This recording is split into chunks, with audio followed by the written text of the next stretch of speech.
Olá a todos, bem-vindos aqui ao webinar do PICE, Pátria Infraestrutura e Energia Core. Nós acabamos de começar aqui o webinar, vou esperar um minutinho só para estabilizar o número de pessoas conectadas aqui no Zoom Webinar. Eu acho que em um minutinho a gente vai começar. Só para dar um alô a todos aqui, nós temos o Marcelo Souza, que é sócio Rede de Energia aqui no webinar conosco. Marcelo Franco, que também é diretor responsável pelas estratégias Core aqui, e eu, diretor de infraestrutura, responsável pelos relacionamentos com investidores da nossa vertical aqui. Então, para aqueles que estão entrando agora, a gente está esperando um minutinho para estabilizar aqui o número de participantes que estão conectando. Acho que a gente já estabilizou, então, oficialmente bem-vindos todos. Esse é o webcast de resultados do quarto trimestre de 22 do PICE, né, do Pátria Infraestrutura e Energia Core. É um fundo de renda aqui da divisão de infraestrutura do Pátria. Hoje temos conosco aqui o Marcelo Souza, que vai falar primeiro aqui, vai falar um pouco sobre o fundo. Ele é nosso sócio, Rede de Energia aqui do Pátria. Também aqui conosco o Marcelo Franco, que é o diretor de investimentos responsável pela parte aqui de core do nossa divisão de infraestrutura, e eu, Bruno Fragonese, diretor de relações com investidores. Bem-vindos todos, a gente vai dar início aqui à apresentação. A gente vai fazer primeiro uma apresentação de mais ou menos 30, 35 minutos, a gente vai passar para as perguntas. Fiquem à vontade para fazer as perguntas através do nosso módulo aqui de Q&A, né, QIA, perguntas e respostas. Tem um botãozinho aí no Zoom para fazer todas as perguntas, a gente vai endereçar logo ao final da apresentação. Então, sem mais demoras, vou passar para o Marcelo Souza. Agradeço a todos aqui pela participação e atenção. Maravilha, muito obrigado, Bruno.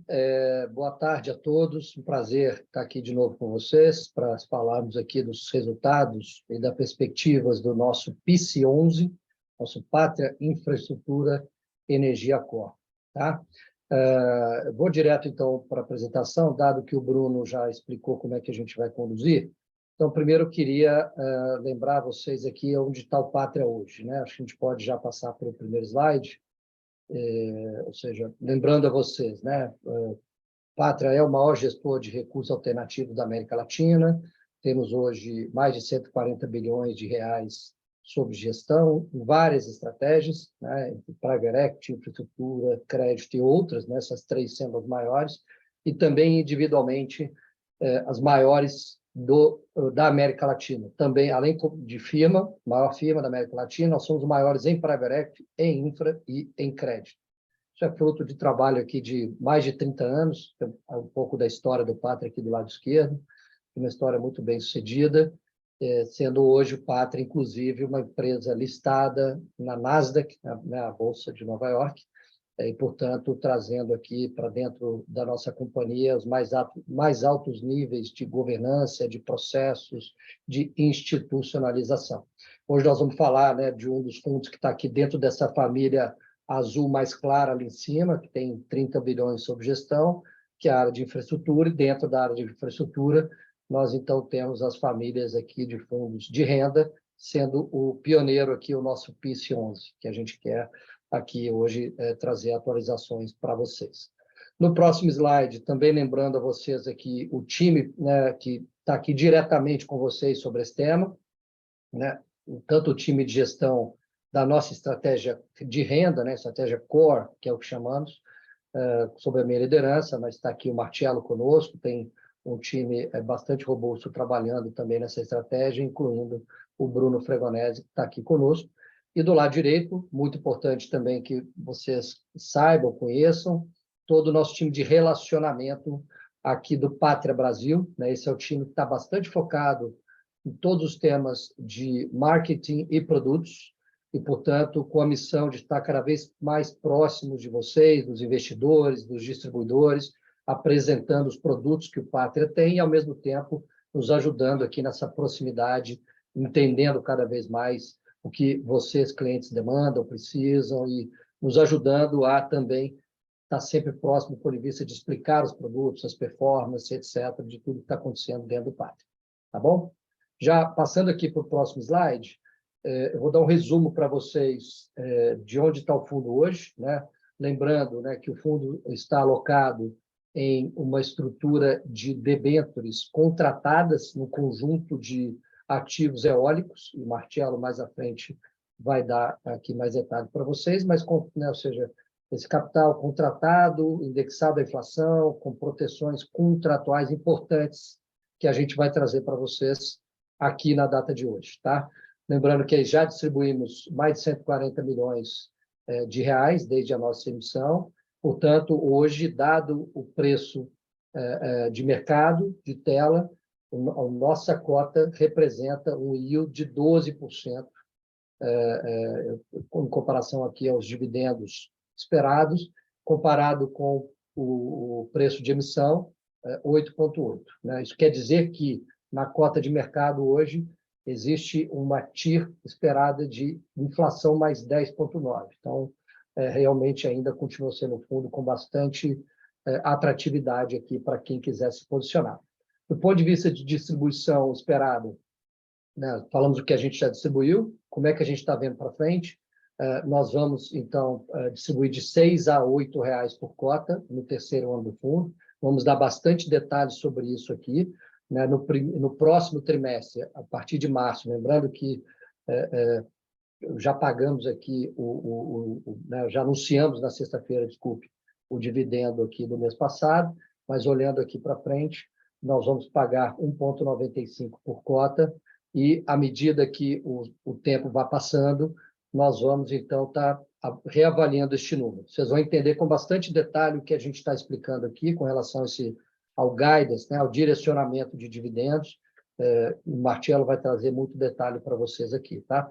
Lembrando que, então, o nosso título, a nossa cota, continua bastante atraente, né? Ou seja, quando a gente olha, por exemplo, o prêmio do retorno frente à NTNB, que já era grande, aumentou, né? Desde o lançamento do fundo. O Marcelo vai dar mais detalhes para vocês. Existe, portanto, um upside de 43%, né, no valor da cota de mercado em relação à cota patrimonial, estudo aqui dado de março, né? Então, continua sendo... Primeiro, a gente está entregando resultados super dentro ou até melhores do que a gente prometeu. Tem, obviamente, aqui uma nova previsão de distribuição olhando para frente. A gente vai dar bastante detalhes para vocês, mas lembrando que a cota de mercado ela continua aqui com um potencial de valorização bastante grande, tá? E no próximo slide, só para lembrar para vocês alguns aspectos que são peculiares desta, né, do PICE. Lembrando aqui que este fundo é totalmente voltado para renda, né, com pagamento de dividendos periódicos, né, dado que estamos aqui investindo numa estrutura de debêntures mezanino, com vários mecanismos de proteção e, portanto, com baixo risco operacional e, ao mesmo tempo, trazendo aqui o benefício fiscal para quem investe conosco, dado que se trata de um FIPE, né?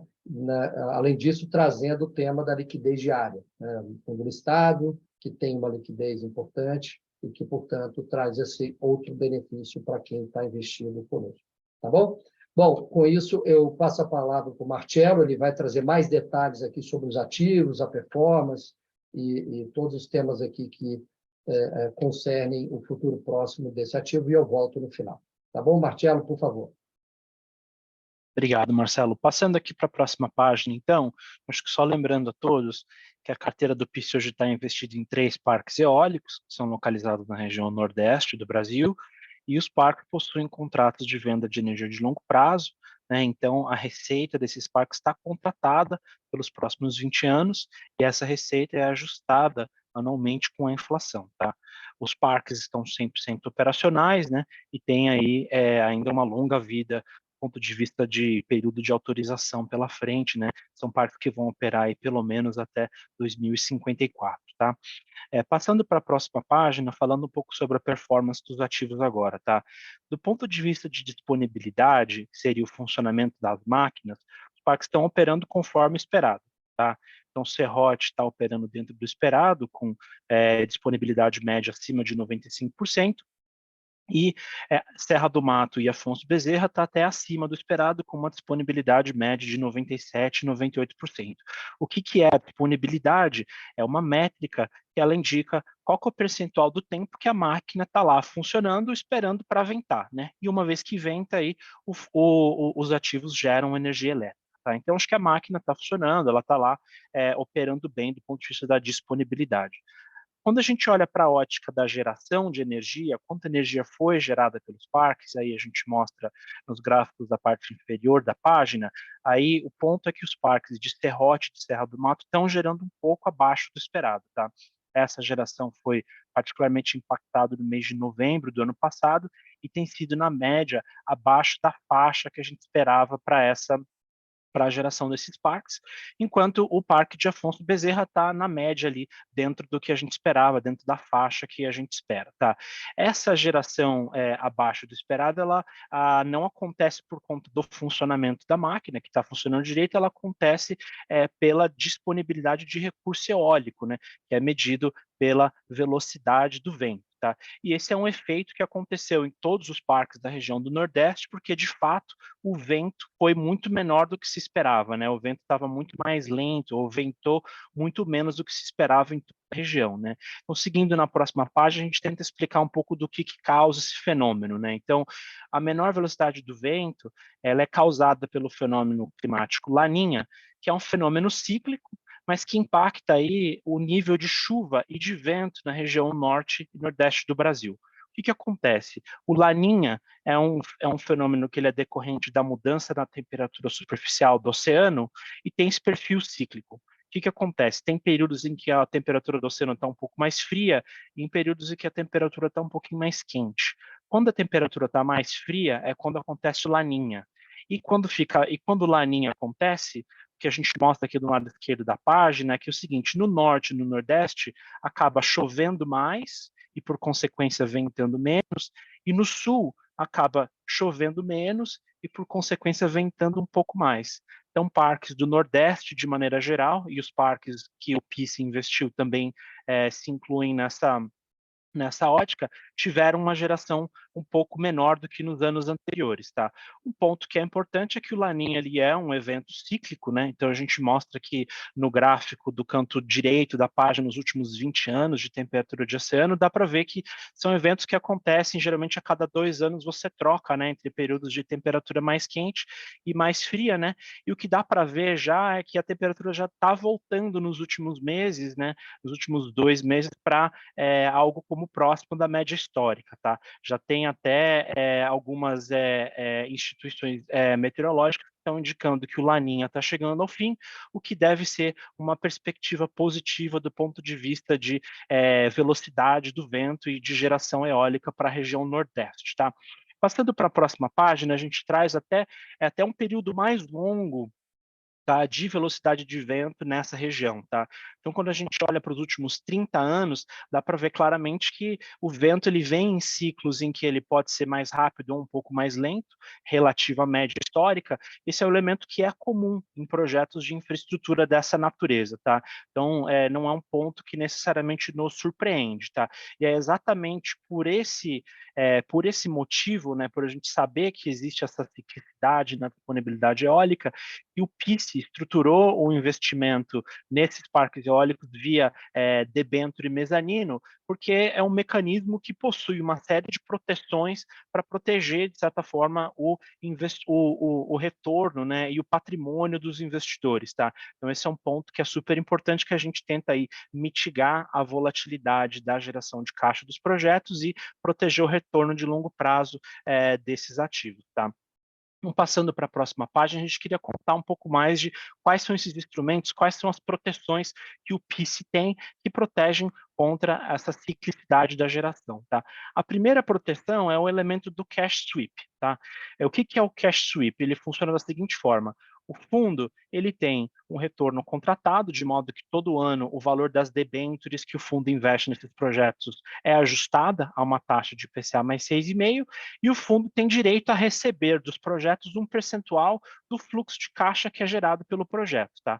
Só que esse percentual que o fundo recebe, ele é ajustado a depender da geração para mitigar, né, para tentar reduzir a volatilidade da distribuição que o fundo acaba recebendo. Então, a gente até trouxe aqui alguns exemplos de cenários para mostrar para vocês, tá? Então, na parte direita da página, a gente mostra esses cenários, por exemplo, o cenário A, que é um cenário em que a geração está em linha com o esperado. O que vai acontecer? O PIS, o fundo, vai receber 50% do fluxo de caixa livre que o projeto gera, tá? O que acontece se a geração for um pouco abaixo do esperado, que é o caso B? Esse percentual do fluxo de caixa que o fundo tem direito é aumentado, de modo que a gente consegue garantir uma distribuição mínima para o fundo. E aí reduz a volatilidade, né, do yield, reduz a volatilidade dos fluxos que o fundo recebe. No cenário C, se a geração estiver mais abaixo do que o esperado, que foi um pouco do que aconteceu nos últimos meses, o fundo vai tomar praticamente todo o fluxo de caixa do projeto, mas pode haver uma redução na distribuição recebida pelo fundo, que por sua vez pode impactar os dividendos que o fundo paga, tá? Só que se isso acontecer, tem um efeito super interessante que é quando a geração de caixa se normaliza, uma vez que o vento volta para a normalidade, o fundo ele aumenta, ainda continua aumentando a participação, o percentual de fluxo de caixa que o fundo recebe do projeto, de modo a recompor essa distribuição que foi menor no fundo anterior, no ano anterior. Esse é um mecanismo que a gente criou aqui para proteger o retorno de longo prazo para o investidor, mesmo nos cenários em que a geração for temporariamente menor do que o esperado, tá? Então esse é o primeiro ponto para mencionar para vocês que, para esse ano agora de geração menor, praticamente todo o fluxo de caixa que o projeto gerar deve vir para o fundo, tá? Esse é o primeiro ponto.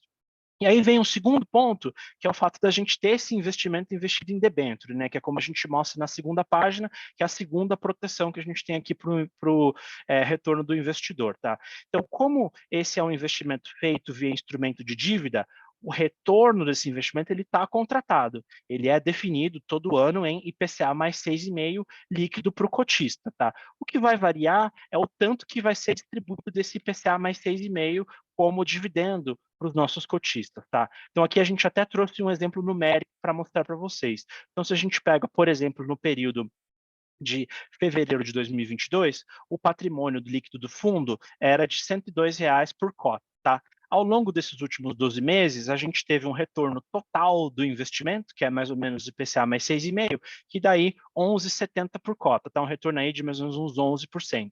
O fundo distribuiu R$ 9 para os cotistas, e essa diferença entre o 11,70 e o 9 é incorporada ao patrimônio líquido do fundo. Então esse é um ponto super importante, que é o seguinte: se a distribuição do fundo for um pouco menor daquilo que é o retorno intrínseco do investimento, for menor do que IPCA mais 6,5, essa diferença se incorpora ao patrimônio do líquido, se incorpora ao patrimônio do fundo, de modo que ela vai ser distribuída para o cotista, ela só vai ser distribuída mais lá na frente, tá? Conforme os projetos estiverem gerando mais fluxo de caixa nos anos posteriores, tá? E essa é uma vantagem bastante poderosa quando a gente compara esse investimento estruturado em debênture vis-à-vis o investimento em equity, que se fosse um investimento em equity normal, essa distribuição que foi abaixo do esperado, ela não se recupera, né? Não tem esse efeito da gente recuperar aquilo que não foi distribuído, tá? Então esse é um efeito super importante que protege o retorno de longo prazo para o investidor do fundo, tá? Que fica aí, então, cristalizado na apreciação do patrimônio líquido do fundo, tá?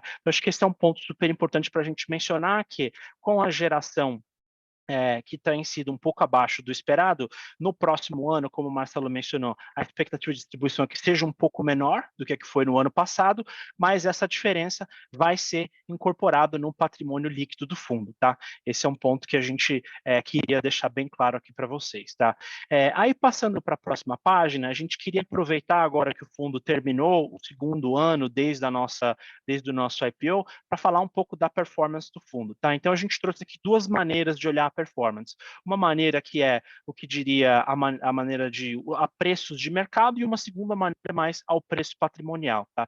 Então, assim, quando a gente olha para o preço de mercado do fundo, a cota comparada ao nosso valor inicial de emissão, que foi de R$ 100, ela se desvalorizou, hoje ela está em R$ 74,20, mas quando a gente considera que o fundo já distribuiu R$ 18,75 por cota, o valor da cota ajustado pelo dividendo ficaria aí em R$ 92,95, tá?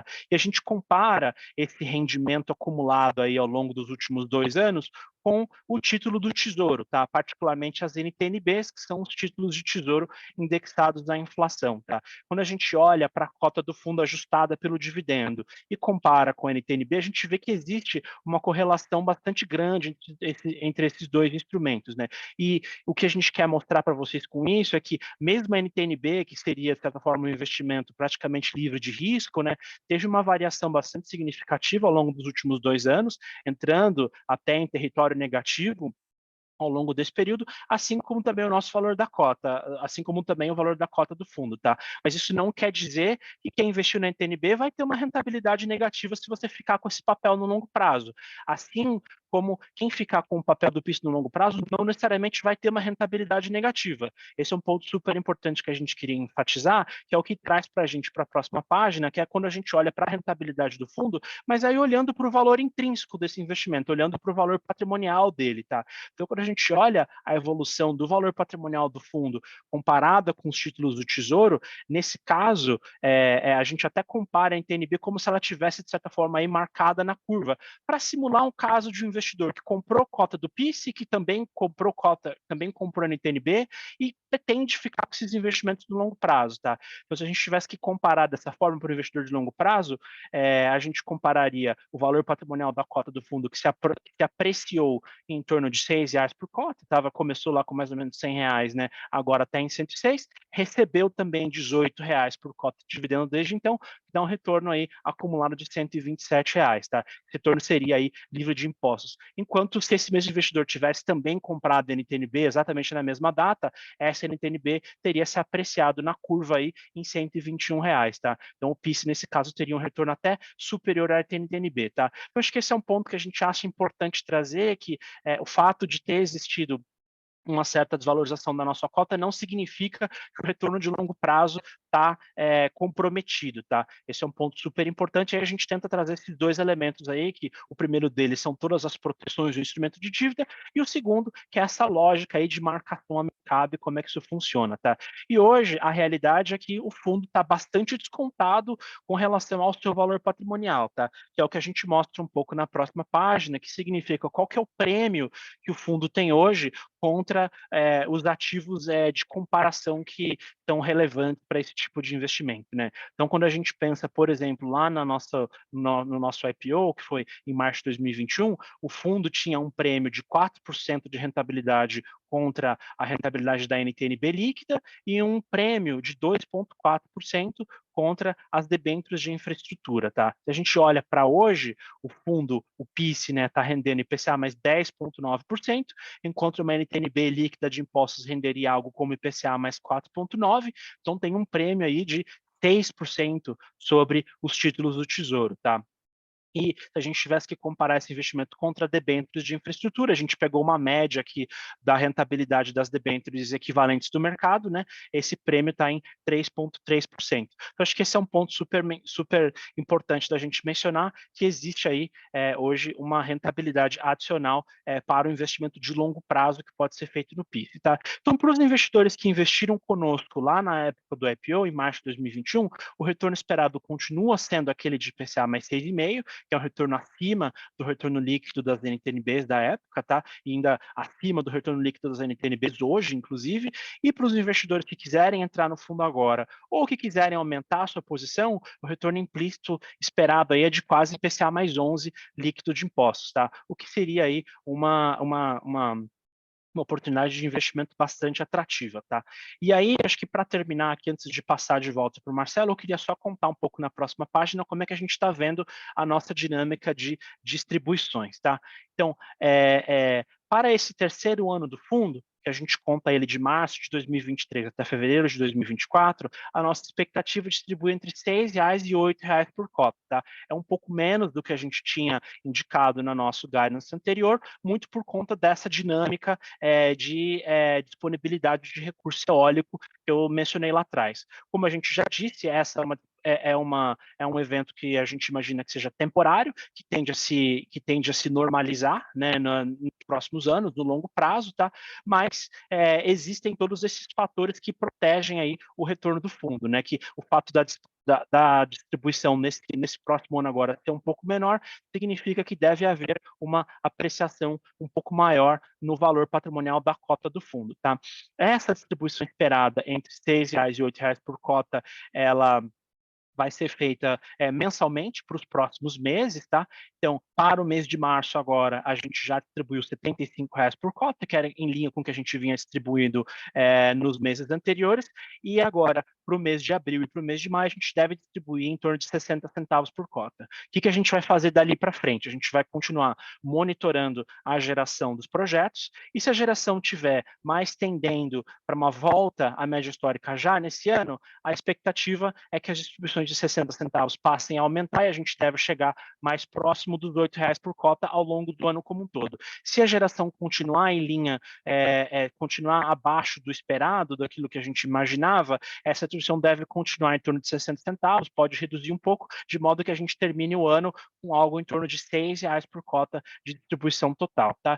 E aí, lembrando que tem esse efeito, né? Se a distribuição for um pouco menor, vai haver um incremento adicional no patrimônio líquido do fundo. Por quê? Porque o fato dos projetos não terem feito essas distribuições para o fundo não significa que esse pagamento não será feito para o fundo. Pelo contrário, esse valor ele se acrua, né? Esse valor ele se soma ao valor que é devido dos projetos para o fundo, de modo que esses pagamentos serão feitos nos anos posteriores ao longo da vida do projeto, né? Lembrando que esse é um instrumento de longo prazo, que tem uma duração aí de 19 anos remanescentes, né? Então a gente imagina que essas distribuições elas serão maiores no futuro para compensar as distribuições que estão sendo menores agora, tá? E sempre ajustando aí pela nossa taxa de IPCA mais 6,5, tá? Então, a gente deve, no nosso próximo webinar, trimestralmente, a gente vai indicar quanto que serão as distribuições para os próximos 3 meses e a gente vai ir passando essa perspectiva de distribuição ao longo do ano para os cotistas, tá, pessoal? Acho que do ponto de vista das principais mensagens, acho que esses eram os pontos que eu queria falar para vocês. Eu vou aproveitar e passar aqui para o Marcelo, que vai fazer as considerações finais, e aí a gente pode passar aí para a parte de perguntas e respostas do nosso webinar. Muito bem, obrigado, Marcelo.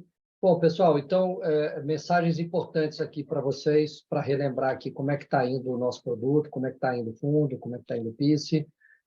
Nós estamos investindo numa estrutura de debêntures mezanino totalmente contratado, com retorno totalmente contratado. Vocês viram aqui que tem mecanismos de proteção desse retorno, né? Obviamente, podem ter oscilações de curto prazo, como a gente está tendo agora, mas isso voltará, diferentemente de um investimento em equity, né? Então, o investimento de dívida assegura que o que a gente agora está tendo de, vamos dizer, de vento menor e geração de caixa menor, a gente volte para vocês em breve, né? Então, isso é muito importante, uma estrutura muito protegida e muito robusta.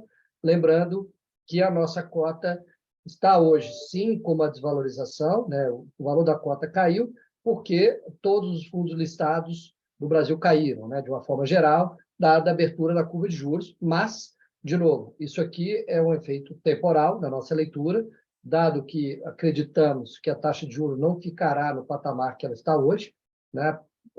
Todas as perspectivas são de que as taxas de juros no Brasil vão ser retomadas e, obviamente, do ponto de vista fundamentalista, o valor da cota aqui desse fundo tende a também voltar assim que as taxas de juros se normalizarem. Então, esse é um tema muito importante, lembrando que aqui a gente está, portanto, tendo um mecanismo de proteção bastante relevante para os dividendos que a gente explicou para vocês, tá bom?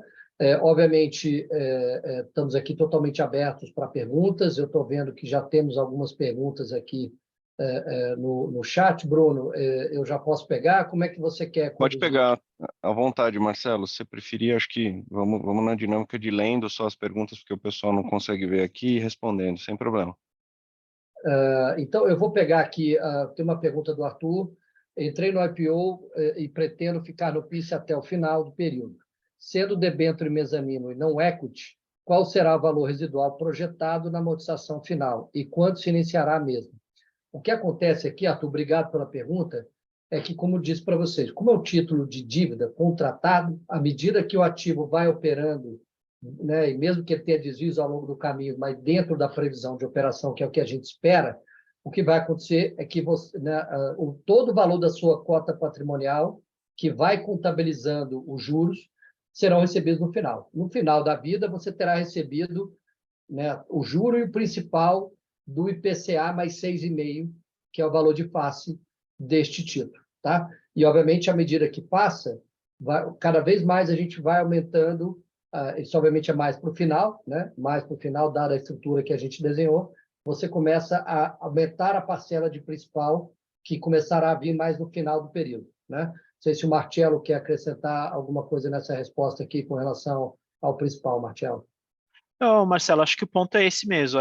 O objetivo é que, né, ao longo da vida das debêntures, que são de 20 anos, e que o investidor receba aí o valor investido e o juro acruado ao longo do período. Né? Esse valor do juro acruado vai depender da velocidade de amortização. Né? Se ela for uma amortização um pouco mais rápida, né, a debênture tende a se amortizar mais rápido. Se a geração for um pouco abaixo do que a gente esperava, pode ser que as debêntures demorem um pouco mais para amortizar, mas a dinâmica é exatamente essa que você mencionou. Tá bom. Tem uma pergunta aqui do Fernando. Como a decisão da Petrobras de investir em geração de energia eólica em alto mar pode impactar esse mercado, preço e novos investimentos? Não afeta em nada, tá, Fernando? Este nosso ativo e vamos chamar assim, a estrutura da debênture. E por que isso? Porque esses ativos são ativos contratados, já com os famosos contratos de venda de energia de longo prazo. Né? Os parques eólicos estão contratados. Então, novos parques, o que acontecerá é que eles vão ter novos contratos. Né? Então, não tem uma competição direta, dado que, de novo, aqui já tem energia contratada no longo prazo e, portanto, não vai ter esse efeito, nenhum tipo de impacto aqui na geração de caixa desse projeto. Tá bom? Marcelo, quer pegar aqui as outras duas? Eu vou pegar as outras duas aqui. Tem uma do Fernando aqui, que ele perguntou se o último rendimento deveria ser 79 centavos por cota. Acho que essa a gente falou um pouco dela, né? Então, a última distribuição foi de 75 centavos por cota, as próximas devem ser 60 centavos por cota, muito em linha pelo fato da gente estar ajustando aqui a nossa previsão de distribuição para esse terceiro ano do fundo. Tá? Tem uma outra pergunta aqui do Otávio, que é o seguinte: as DFs do FIPE indicavam que as debêntures não receberam juros em 2021 e 2022, apenas valores já previamente contratados das debêntures eólicas da Sul. Tá? A partir de quando cada uma das debêntures passará a pagar juros ao FIPE? Tá? Esse ponto, ele entra muito em como é que a gente faz a contabilidade desse investimento. Tá? Acho que esse é um ponto que é bacana da gente tentar esclarecer, para que os nossos investidores tenham bastante entendimento de como é que funciona a mecânica desse investimento. Tá? Então, o primeiro ponto é o seguinte: como que funciona a nossa debênture? Todo mês a gente faz o cálculo do o valor remanescente da debênture, em que a gente ajusta o valor dela pela taxa de IPCA mais 6,5, tá? Esse é o ponto. Então, do ponto de vista contábil, todo mês a gente vai contabilizar ali o juro, né, que essa debênture deveria ser recebida. Aí, todo trimestre, a gente vai apurar qual que é o fluxo de caixa que os projetos gerou, né? E aí a gente vai calcular se o fundo deveria receber 50%, 75%, até 90% dos fluxos de caixa, e esses fluxos de caixa, eles são contabilizados a título de amortização da debênture. Tá? Então, do ponto de vista contábil, diferente de um fundo imobiliário, em que a gente faz a contabilidade do juro e da amortização separadamente, a contabilidade dessa debênture todo o juro ele é sempre contabilizado do ponto de vista com efeito contábil, todo mês, né? E aí o valor de distribuição que os projetos pagam para o fundo são contabilizados a título de amortização da debênture. E, por sua vez, o dividendo que o fundo paga para os cotistas também é contabilizado a título de amortização. Tá? Esse é um ponto super importante, muita gente pergunta por conta até da comparação com fundos imobiliários também. Né? Muitas vezes fundos imobiliários eles têm que fazer distribuições que são a título de amortização ou título de juro recebido, porque isso impacta o valor médio da cota, muito por conta que os fundos imobiliários têm esse efeito efeito de o ganho de capital sobre essas cotas é tributada, né? No nosso caso do FIPE, como não é tributado, esse elemento não é relevante, então, até por uma questão regulatória, né, questão contábil, tudo é contabilizado como amortização, tá? Então, esse é um ponto importante. Então, assim, o juro das debêntures está sendo contabilizado ali no patrimônio do fundo, e as distribuições que vêm recebendo do projeto são distribuídas aos cotistas em forma de dividendo, tá? Bom, tem uma pergunta aqui de um dos nossos cotistas aqui, do Otávio, não vou falar o sobrenome aqui, mas só para dar uma luz aqui, é que as demonstrações financeiras que a gente publicou aqui referentes a fevereiro indicavam que as debêntures não receberam juros em 21 e 22, mas apenas valores previamente contratados das debêntures. Então, a pergunta aqui é a partir de quando cada uma das debêntures passa a pagar juros para o fundo? Marcelo. Eu acho que essa foi a pergunta que eu acabei de responder, Respondeu, Bruno. né? Acho que esse E foi o ponto que eu acabei de mencionar. Tá bom. Então, eu Tá? tenho aqui perguntando se a gente pode dar alguma transparência aqui para esses fluxos de caixa nos próximos trimestres aqui, o que foi recebido, né, quanto foi de despesa, quanto foi de sobrando aqui para os cotistas e quanto fica no caixa. Manda para a gente, Otávio, essa é a nossa recomendação aqui, manda para a gente consegue avaliar aqui, a gente tem alguns acordos de confidencialidade com a empresa, que a gente não pode divulgar todas as informações, mas aquilo que for possível, a gente quer sim dar o máximo de transparência possível, não é um problema para nós aqui divulgar, a gente tem respondido o máximo possível aqui para os investidores. Tá entendido aqui o recado. Tem mais alguma pergunta aqui? Acho que a gente passou por todas aqui. Eu queria só reforçar esse ponto aqui, que foi colocado. A gente quer ter o melhor nível de transparência possível, tá? Então, o que a gente está fazendo? A gente está todo trimestre atualizando para vocês a previsão de dividendo, né, de fluxo de caixa, procurando sempre manter esse fluxo de caixa periódico, tá? Se tiver alguma outra prática que vocês veem outros gestores implementando, que vocês acham que seja positiva para que nós também implementemos, temos total abertura. Sugiro, né, na linha do que o Bruno falou, nos encaminhem, mandem sugestões. Vocês têm aqui o e-mail do nosso o nosso contato através do canal do PIS, ou mesmo o e-mail do nosso RI, RI, Bruno, me lembra o e-mail do RI do PIS, ou vai ser o do Infra que a gente coloca aqui? Mandem para a gente no infra.ir@patria.com, que a gente consegue receber aqui com rapidez, ou eventualmente aqui para o ri.pis11@patria.com, que é o e-mail aqui do fundo específico. Qualquer um dos dois a gente responde aqui, geralmente em até 24 horas úteis aqui, a gente responde os investidores e, eventualmente, se vocês precisarem de qualquer informação, nosso site também tem várias informações e um compromisso nosso aqui que a gente tem cumprido aqui é de reportar mensalmente aqui para os cotistas até o 15º dia de cada mês, né? Encerrado cada mês em 15 dias, a gente geralmente publica o nosso relatório, que tem sido mais cedo aí do que nos nossos outros fundos FIPS e aí. E, além disso, obviamente, a gente, depois desse call aqui, a gente junta aqui quais foram as principais perguntas, a gente publica, nós temos uma seção no nosso site de perguntas e respostas, lá que tem as principais perguntas e respostas que a gente sempre manda.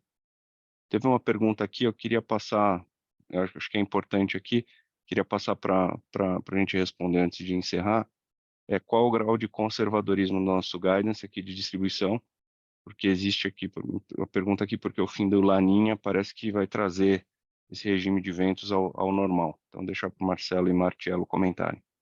Então, deixa eu, então, colocar para vocês, né? O que a gente quer ser é o mais realista possível com todos vocês, tá? Então, assim que nós percebemos, né, que tivemos lá o tema de geração de caixa, depois do fechamento das demonstrações contábeis, demonstrações financeiras anuais da companhia, etc., nós já trouxemos aqui para vocês. Obviamente, a gente está aqui olhando para um período onde ainda o regime de ventos está abaixo do previsto, como a gente demonstrou, né? Então, está acontecendo agora. Existe, sim, uma expectativa que isso retome. Então, eu diria que a gente vai ser bem realista. Nós não queremos nem ser muito conservador, desnecessariamente, mas também não queremos ser super agressivos e dar guidance que a gente não acredita que irá cumprir, né? Então, isso é um pouco da cabeça do Pátria, ser realista, transparente. Agora, o que eu posso assegurar para vocês é, em o vento voltando, e vai voltar em algum momento, a questão é quando, né? Vocês viram lá os ciclos, viram o formato e o histórico, nós vamos, mais do que depressa, né? Ou seja, retomar aqui as distribuições para que a gente recomponha esse efeito de agora, lembrando que o nosso título permite que isso aconteça, e diferentemente de um título de equity, que a gente consiga recuperar isso logo à frente, tá? Então, vocês vão sempre ver a gente aqui ou seja, informações mais realistas possível para que a gente consiga entregar, tá? Marcelo, Tem mais uma aqui do Arthur, que é o seguinte: após a explicação contábil, entendi que a amortização de principal e juros estão consolidadas. Há como separar e apresentar qual parcela é principal e qual parcela é de juros. O ponto aqui é o seguinte, Arthur, você tem razão, elas estão consolidadas de modo que a distribuição ela sempre é a título de amortização por essa questão regulatória que eu mencionei. Mas se a gente tivesse que fazer um paralelo, seria da seguinte forma: todas as distribuições que o fundo fez até agora são a títulos de juros, tá? Não foi distribuído o que seria o equivalente ao principal. E como é que você identifica isso? E sempre, se o fundo fizer uma distribuição que faça com que o valor patrimonial da cota vá para baixo de 100, significa que a gente está distribuindo o principal, tá? Enquanto a cota estiver dentro de 100 ou acima de 100, significa que a gente está distribuindo juros. Então, de todas as distribuições que o fundo fez desde o início da primeira, desde o nosso IPO em março de 2021 até agora, essas distribuições foram a título de juros, tá?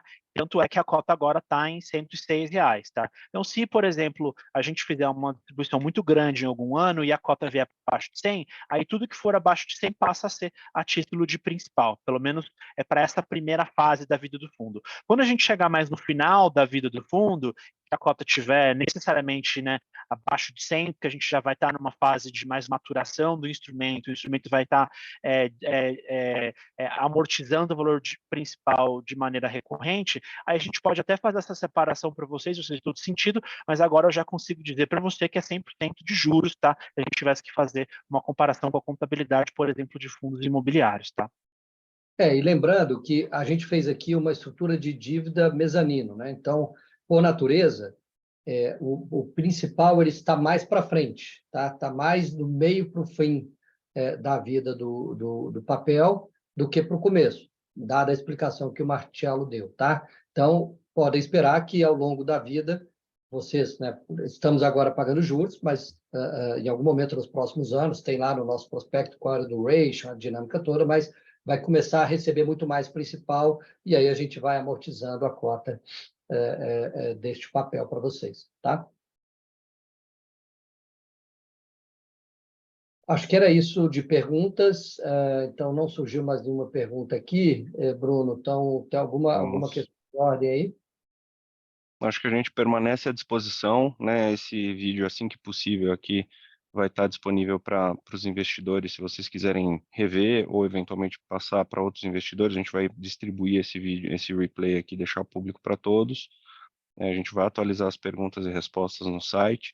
A gente continua à disposição através daquele site ri.pice11, né, numeral 11, @patria.com, sempre que necessário.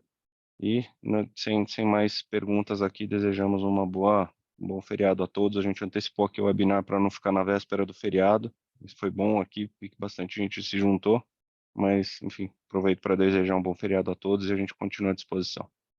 Muito bem, eu reforço aqui a mensagem do Bruno, agradeço a participação de todos, reforço também o nosso compromisso aqui com, né, ou seja, com todos vocês, com a transparência, com as melhores práticas e, obviamente, a nossa expectativa de que esse fundo continue né, performando bem ao longo aqui dos próximos anos.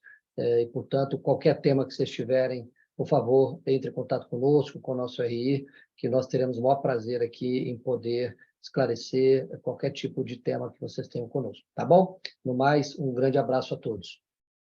Obrigado.